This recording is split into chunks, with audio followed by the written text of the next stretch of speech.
How do you imagine society?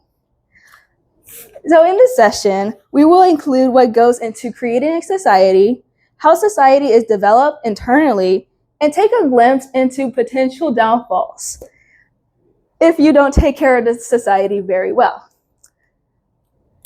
There are 3 things. If you learn nothing else, keep these words in mind: formation, prosperity, and decline, which is also, you can also refer to as the beginning, middle, and end of a society. So we're going to begin with the formation. We love beginnings, humble beginnings. Knowing the core reason for your society is very important. Why does your society exist? You need to know why it exists and what lies at the heart of decisions. And these two pretty much go hand in hand of why you build this society. What do you want society to look like? And this is like the building blocks of your world building. So don't overthink this of a process of like, oh, I have to do this, all of that. No. Take it one step at a time and trust the process. Because societies are not easy. They are a gradual stepping stone of constant learning and processes. And consider how your society displays itself. In other words, find the identity for that society, the important outward expression of the values and aims. What is it that you want society to look like? What are the goals, the motivations? What drives you as the creator, aka the founder of the society, to make society prosper for not just yourself, but other people? And one thing that really inspired me about kind of the society thing is the caste system from India. So this is a class structure of, well, people in society. So first we have the untouchables. They are on the most lowest part of the system. They are the outcasts outside the triangle. They don't even belong. And we actually go up in the triangle with the Sudra. They're usually your commoners, peasants, servants. Very, very harsh life. But as we go up the triangle, life seems to be pretty decent. So we have the Vashira. And I might butcher some of these names. It's okay. So these are usually your merchants and landowners. We go up here, the Kshatriya, your warriors and kings. You would think they would be on the top. Well, that's what I thought, but no. Actually, the Brahmin are at the highest point of the class structure. Those are your priests and academics. Yes, you have to, I guess, know society really well to be up there. And I wonder, it might be possible that you can go up the rankings.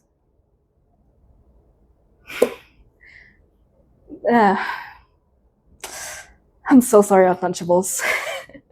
But pretty much, the formation of your society are the building blocks of world building. And don't overthink this. And you don't have to know everything about it. Just knowing those core values, those reasons of why your society exists. And I would say choose 1 or 2 things to really dive deeper into. So we're actually going to transition into prosperity, the middle, all right? We love the middle, don't we? It can be quite sticky sometimes, but we work it out. So whatever aspects you choose will further immerse the concerns of the world and seem more realistic. So when you're creating your society and, getting into the things might overlap. Some things might be unintentionally like from some history from long ago and like, I didn't know that.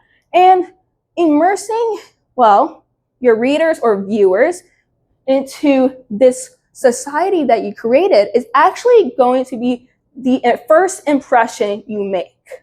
So make sure it's welcoming and something that people would want to live in.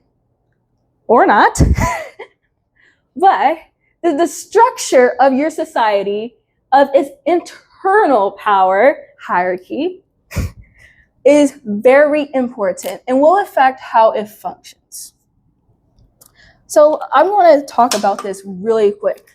Structure, knowing what goes along society, some rules, laws, and all that stuff. And it starts simple, and it gives the people living there a good understanding of what takes place. And hopefully it's well organized, but if not, that's the working with. That's where the prospering comes into play. And the headquarters, the seats of power, where is your government going to take place? And let me tell you something. You can choose whatever government you want. And one thing about creating your society, no one's telling you what to do. So take advantage of it. Go full speed and just create that world that you want to make. And that headquarters, you can put it wherever you want. Wherever you want.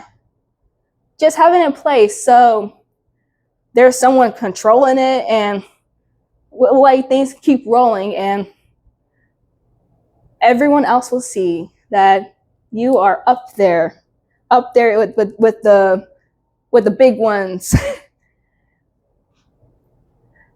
And what makes your society go boom? What really makes it feel like the glory days? And kind of like, the 1920s or the Industrial Revolution. What really made the society stand out at that point of time? And then, unfortunately, all societies come to an end. That is where we go to decline, the downfall, the downhill of the roller coaster. Unfortunately, the scariest part of the ride. But think about how it will fall in the future.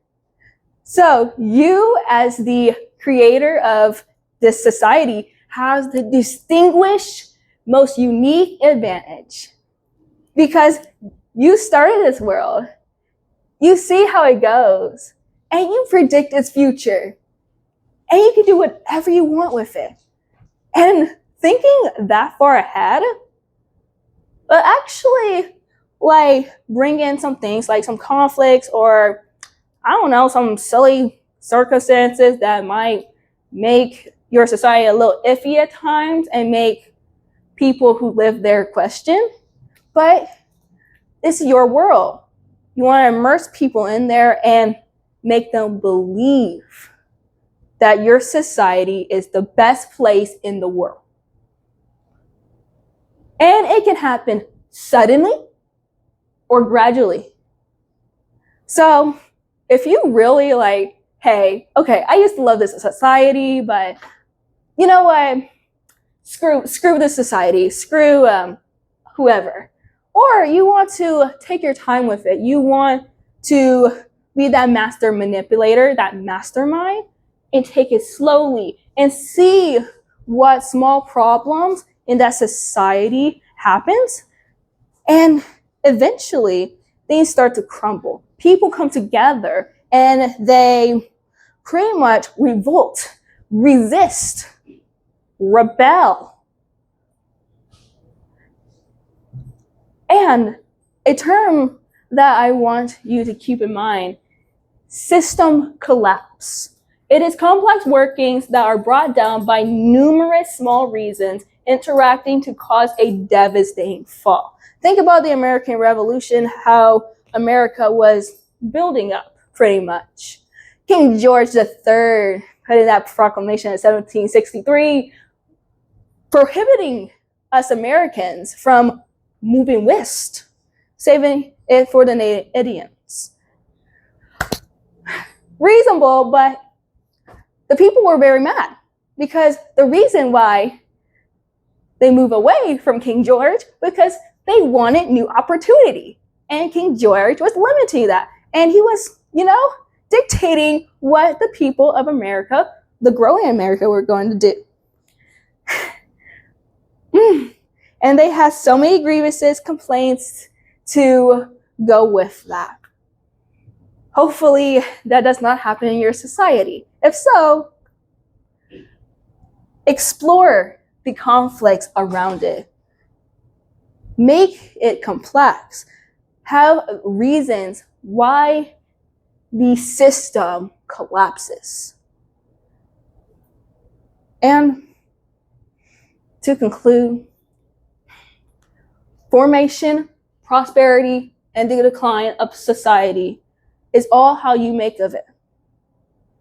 And hopefully it can last as long as it can.